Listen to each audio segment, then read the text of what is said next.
नमस्कार दोस्तों, मैं हूं भूपेंद्र सिंह नायक और आप देख रहे हैं झाबुआ लाइव।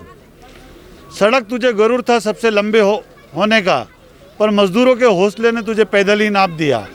इस कहावत के साथ ही विगत 40 दिनों से लॉकडाउन में फंसे मजदूरों की व्यथा संघर्षों से जीवन जीने के लिए हो रही है। इन मजदूरों को जीवन जीने के लिए दोहरी मार से गुजरना पड़ रहा है। कहीं आर्थिक स्थिति से नुकसान हो रहा है तो कहीं पैदल चल रहे हैं, कहीं भूखे चल रहे हैं। ऐसी ही परिस्थितियाँ 40 दिनों से बनी है और हम लोग उसको आप तक पहुंचा रहे हैं।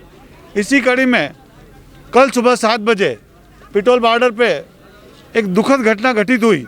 उसका निवारण भी कानूनी प्रक्रिया के तहत हुआ और उन लोगों को पनिशमेंट मिला।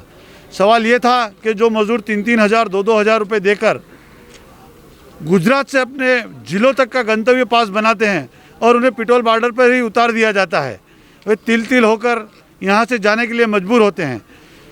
और उनके दर्द की क्या बयां करें कि उन्हें यहाँ उतारने के बाद फिर से झाबुआ प्रशासन द्वारा उनके गंतव्य तक पहुँचाया जाता है, जबकि वे लोग गुजरात से अपने गंतव्य तक का पैसा देते हैं।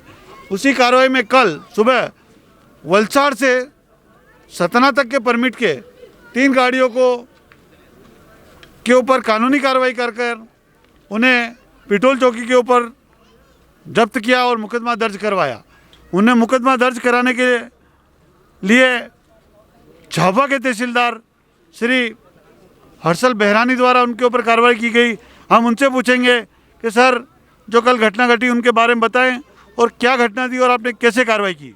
करीब प्रातः 7 बजे 3 बसें आके पिटोल चौकी जो पिटोल चेक पोस्ट के आगे रुकी।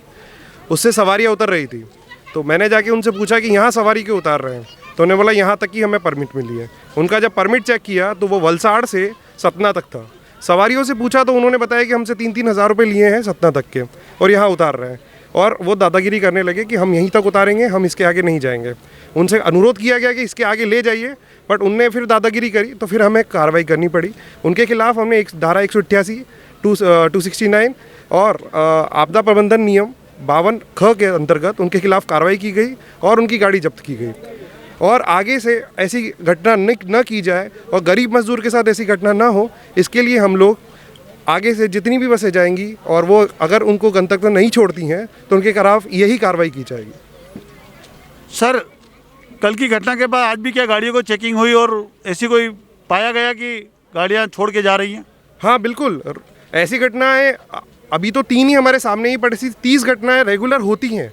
आगे जाके यहाँ से करीबन 1-2 किलोमीटर आगे जाके लोगों को छोड़ दिया जाता है और वो लोग यहाँ पैदल आते हैं। वो बस जल्दी से जल्दी वापस अपने गुजरात क्षेत्र में चली जाती है, तो हम उन पर कार्रवाई नहीं कर पाते हैं। आज से हमने ये निर्धारित किया है कि जितनी भी बसें यहाँ से जाएगी उसे हम रुकवाएंगे और उनके पीछे हम अपनी फोर्स भेजेंगे, ताकि वो जो लोग हैं उनको आगे जहाँ तक उनका डेस्टिनेशन है वहाँ तक छोड़े। धन्यवाद सर। आपने देखा कि तहसीलदार बहरानी द्वारा कहा गया है कि हम हर गाड़ी को चेक करेंगे, उसका परमिट चेक करेंगे, उन्हें चेक करेंगे और उनके गंतव्य तक पहुंचाएंगे। यहाँ पर मज़दूरों के लिए खाना पीना उनकी व्यवस्था है और उन्हें झाबुआ प्रशासन 24 घंटे लगा हुआ है और उन्हें गंतव्य तक पहुंचा रहा है। बने रहिए झाबुआ लाइव के साथ।